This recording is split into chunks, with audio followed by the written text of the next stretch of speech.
Hi guys. So இன்னைக்கு வந்து பார்த்தீங்கன்னா அக்கௌண்டிங்கில் ரொம்ப பேசிக்காக கேஷ் பேசிஸ்னா என்ன, அக்ரூவல் பேசிஸ்னா என்ன அப்படின்றத நம்ம இன்னைக்கு பார்க்க போகிறோம். ஸோ போன வீடியோ வந்துட்டு பார்த்தீங்கன்னா லாஸ் அண்ட் எத்திக்ஸ் அது சம்மந்தப்பட்டு இருக்கும். ஸோ இந்த வீடியோ வந்து பார்த்தீங்கன்னா கொஞ்சம் டிஃப்ரெண்ட்டாக, ஏன்னா ஒரே ஸ்டேஜாக போகக்கூடாதுன்றதுனால லைக் அக்கௌண்டிங்கில் அக்ரூவல் அண்ட் கேஷ் பேசிஸ்னா என்ன, இது ரெண்டுத்துக்கும் இருக்கிற டிஃப்ரென்ஸ் என்ன. ஏன்னா நிறைய பேர் வந்து பார்த்தீங்கன்னா இப்போ இந்த ஃப்ரெஷர்ஸ் ஒரு one year even 2 years experience இருக்கிறவங்க கூட வந்து பார்த்தீங்கன்னா இந்த கான்செப்ட்ல வந்துட்டு பாத்தீங்கன்னா கொஞ்சம் இன்டர்வியூ கேட்கும்போது கொஞ்சம் லைக் வந்துட்டு பாத்தீங்கன்னா கொஞ்சம் கன்ஃபியூஸ் ஆவாங்க. அக்ரூவல் பேசிஸ்னா என்ன, கேஷ் பேசிஸ்னா என்னன்னு சொல்லிட்டு ஒரு ஒன் லைன்ல வந்துட்டு லைக் எக்ஸ்பிளைன் பண்றதுக்கு ரொம்ப தடுமாறுவாங்க.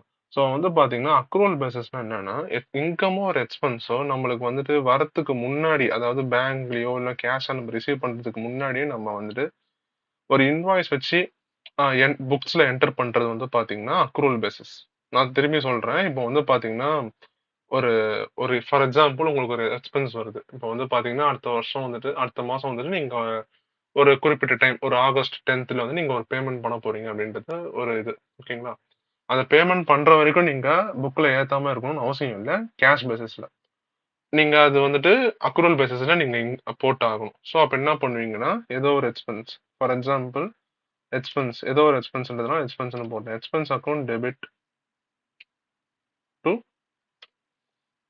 பேயபிள், பேயபிள் அக்கௌண்ட் அப்படின்னு சொல்லிட்டு நம்ம போடுவோம். ஸோ இதுல இதே வந்து பாத்தீங்கன்னா கேஷ் பேசிஸ்ல எப்படி பண்ணுவாங்க அப்படின்னு பாத்தீங்கன்னா, கேஷ் பேசிஸ்ல இந்த கான்செப்டே இல்லை, ரொம்ப ரொம்ப ஈஸி.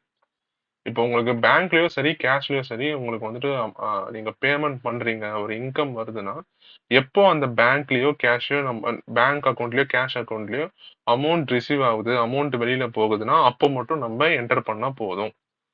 ஓகேங்களா? இதுதான் வந்துட்டு மெயின் பேசிஸ் அக்ரூவல் பேசிஸ்க்கும் கேஷ் பேசிஸ்க்கும்.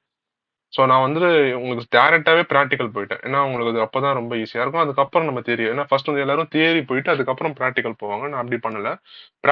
ப்ராக்டிகல் போயிட்டு அதுக்கப்புறம் தியரி போறோம். கண்டிப்பா நல்லா புரியும். இப்போ வந்து பாத்தீங்கன்னா கேஷ் பேசிஸ். கேஷ் பேசிஸ்ல வந்துட்டு பாத்தீங்கன்னா என்ன என்ட்ரி வரும் அப்படின்னு பாத்தீங்கன்னா சேம், ஏதோ ஒரு எக்ஸ்பென்ஸ், சம் யூட்டிலிட்டிஸ் ஏதோ ஒன்று, expense account debit to cash R bank account. So இப்படிதான் வந்து பாத்தீங்கன்னா என்ட்ரி வரும். நரேஷன் கொடுத்துக்கலாம், என்ன இதுவோ அப்படின்னு சொல்லிட்டு being amount paid to some expense அந்த மாதிரி. ஸோ இது வந்து பாத்தீங்கன்னா ஒரு ப்ராக்டிக்கல். இப்போ வந்து தியரிட்டிக்கலா வந்துட்டு அக்ரூவல் பேசிஸ்னா என்ன அப்படின்னு பாத்தீங்கன்னா, expense which are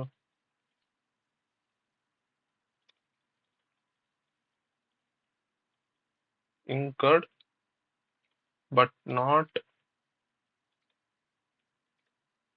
yet paid. இதுதான் வந்துட்டு பாத்தீங்கன்னா இது ஒரு எக்ஸ்பென்ஸ் இன்கர்ட் ஆயிருக்கு, அதாவது அதாவது நம்மளுக்கு வந்துட்டு உள்ள வருதுன்றது தெரிஞ்சிச்சு, பட் பெய்ட் பண்ணலைன்னா கூட அதை வந்துட்டு அக்ரூவல் பேசிஸ்ல எக்ஸ்பென்ஸோ சரி இன்கமோ சரி எடுத்துட்டு வரலாம்.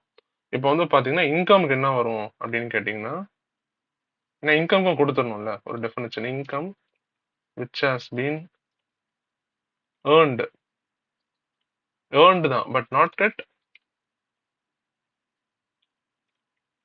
collected is known as accrual basis. So இது வந்து பாத்தீங்கன்னா அக்ரூவல் பேசிஸ்ல எக்ஸ்பென்ஸுக்கு இந்த மீனிங் இருக்கு, இன்கம்க்கு ஒரு மீனிங் இருக்கு. எக்ஸ்பென்ஸ் என்னன்னா சிம்பிள், ஒரு இன்வாய்ஸ் வச்சு நீங்க என்டர் பண்ணலாம், பேமெண்ட்டே ஆகலன்னா கூட. அது இன்வாய்ஸோ ப்ரொவிஷனல் என்ட்ரி ஏதோ ஒன்று. அதுக்கப்புறம் வந்து பாத்தீங்கன்னா இன்கம், அக்ரூவல் இன்கம் என்னன்னா income which has been earned but not yet collected. அதாவது இதுக்கு மீனிங் என்னன்னா லைக் ஒரு இன்கம் வந்து நீங்க வரப்போகுது, இல்லைன்னா இன்கமுக்கு ஏதாவது வரதுக்கு ஏதாவது ஒரு பேஸ் இருக்கு அப்படின்னா நீங்க அதை வந்துட்டு லைக் இங்க புக்ஸ்ல வந்துட்டு நீங்க ரெக்கார்ட் பண்ணலாம். ஸோ இது வந்து பாத்தீங்கன்னா அக்ரூவல் பேசிஸ்ல ரொம்ப கீ ஃபேக்டர். இது இது நீங்க பெரும்பாலான ஒரு கம்பெனிஸ் வந்துட்டு ஃபாலோ பண்றது வந்து பாத்தீங்கன்னா அக்ரூவல் பேசிஸ் தான். கேஷ் பேசிஸ் வந்துட்டு ரொம்ப லைக் பெட்டி கேஷ் பிசினஸ், ஒரு 30 lakhs 20 lakhs கீழே இருக்கிற பிசினஸ் தான் வந்து பாத்தீங்கன்னா கேஷ் பேசிஸ் வந்து ஃபாலோ பண்ணுவாங்க. ஏன்னா அவங்க வந்து பாத்தீங்கன்னா அவங்க லைக் பெரிய டேர்ன் ஓவர் இல்லாதனால வாங்கி வித்துருவாங்கன்ற மாதிரி ஒரு ஒரு கான்செப்ட் இருக்கும். ஸோ உங்களுக்கு அக்ரூவல் பேசிஸ்ல அப்படி கிடையாது. ஏன்னா அவங்களுக்கு வந்துட்டு லைக் டேர்ன் ஓவர் அதிகம்ன்றதுனால எவ்ரி டைம் கேஷ் வந்து யூஸ் பண்ற மாதிரி இருக்காது. ஸோ அது வந்து பாத்தீங்கன்னா அக்ரூவல் பேசிஸ்ல இது ஒரு இது. ஆனா நிறைய அக்கௌண்டன்ட் வந்துட்டு எது ஃபாலோ பண்ணுவாங்கன்னா அக்ரூவல் பேசிஸ் தான். பிகாஸ் அக்ரூவல் பேசிஸ்ல வந்து பாத்தீங்கன்னா உங்களுக்கு வந்துட்டு அந்த அக்கௌண்டிங் ஸ்டாண்டர்ட்ஸ் நிறைய மெயின்டைன் பண்ணுவாங்க. இப்போ அக்கவுண்டிங் ஒன் வந்து பார்த்தீங்கன்னா டிஸ்க்ளோசர் ஆஃப் அக்கவுண்டிங் பாலிசிஸ் அப்படின்னு சொல்லுவாங்க. ஸோ இந்த அக்கவுண்டிங் ஸ்டாண்டர்ட்ஸ் ஐஎஃப்ஆர்எஸ் வந்து பார்த்தீங்கன்னா இன்டர்நேஷனல் ஃபைனான்சியல் ரிப்போர்ட்டிங் ஸ்டாண்டர்ட்ஸ் அப்படின்னு இருக்கும். ஸோ இதெல்லாம் வந்துட்டு பார்த்தீங்கன்னா அக்ரூவல் பேசிஸ் தான் வந்துட்டு அவங்களே ஃபாலோ பண்ண சொல்லுவாங்க. ஏன்னா அக்ரூவல் பேசிஸ் தான் அவங்களுக்கு லைக் கிளியர் ஸ்டெப் ஆஃப் அக்கவுண்டிங்ன்ற ஒரு ப்ராசஸ் மாதிரி. ஸோ வந்து பார்த்தீங்கன்னா இப்போ அக்ரூவல் பேசிஸ்னா நம்ம என்ன, கேஷ் பேசிஸ்னா என்னன்னு பார்த்துட்டோம். இப்போ இன்னொரு என்ன ஒரு கான்செப்ட் அப்படின்னு பார்த்தீங்கன்னா cash flow statement. Cash flow statement வந்து பார்த்தீங்கன்னா அக்ரூவல் பேசிஸ்க்கு ரொம்ப ரொம்ப இம்பார்ட்டன்ட். நான் இங்க டைப் பண்ணிடுறேன். ஏன்னா சொல்றதை விட வந்து பார்த்தீங்கன்னா லைக் எழுதுறது எப்பவுமே ரொம்ப ஒரு statement. Okay, cash flow statement. Cash flow statement வந்து பார்த்தீங்கன்னா அக்ரூவல் பேசிஸ்க்கு ரொம்ப ரொம்ப இம்பார்ட்டன்ட். ஏன் அப்படின்னு வந்து நான் உங்களுக்கு சொல்றேன். கேஷ் பேசிஸ்ல வந்துட்டு பார்த்தீங்கன்னா நீங்க அமௌண்ட் உள்ள வந்தா என்டர் பண்ணுவீங்க. அமௌண்ட் வெளியில போனா எக்ஸ்பென்ஸா காமிப்பீங்க. அமௌண்ட் உள்ள வந்தா லைக் டெபாசிட் அதாவது சேல்ஸா ரெவென்யூவா காமிப்பீங்க. ஸோ இங்க அக்ரூவல் பேசிஸ்ல அந்த ஒரு கான்செப்ட் இல்ல. ஏன்னா நீங்க வந்துட்டு லைக் பணம் உள்ள வரதுக்கு முன்னாடியே நீங்க வந்து என்டர் பண்றீங்க. சப்போஸ் சம்டைம்ஸ் வந்து பாத்தீங்கன்னா கஸ்டமர் வந்துட்டு பே பண்ணாம போவாங்க. இப்போ ஃபார் எக்ஸாம்பிள் ஒரு இன்கம் என்ட்ரி போடுறீங்க. என்ன போடுவீங்கன்னா sundry debtors account debit to revenue அப்படின்னு போடுறீங்க. Sundry debtors it is a current asset. இது வரைக்கும் உங்களுக்கு கிளியர் இருக்கும். சப்போஸ் அவங்க வந்துட்டு லைக் 1 லேக் இருக்கு 90,000 பே பண்ணிட்டாங்க, மீதி 10,000 பே பண்ணல. 10,000 எப்படி வித்துட்டு போவாங்க? சப்போஸ் அவங்க கட்டல கஸ்டமர்னா bad debts account debit to sundry debtors முடிப்பாங்க. ஸோ சன்ட்ரே டெப்டர்ஸ் ஜீரோ ஆயிடும். பேட் டெப்ட்ஸா நம்ம அந்த வருஷத்துல பிஎன்எல் அக்கௌண்ட்ல வந்து உட்காந்துரும். ஸோ இதுல வந்து பாத்தீங்கன்னா அந்த உங்களுக்கு அந்த பெர்ஃபெக்டான கேஷ் உள்ள வந்திருக்கு எவ்வளவு வெளில போயிருக்குன்றத நீங்க அக்ரூவல் பேசிஸ்ல கண்டுபிடிக்கிறது ரொம்ப ரொம்ப கஷ்டம். வேற கேஷ் பேசிஸ்ல நீங்க ஈஸியா கண்டுபிடிக்கலாம்.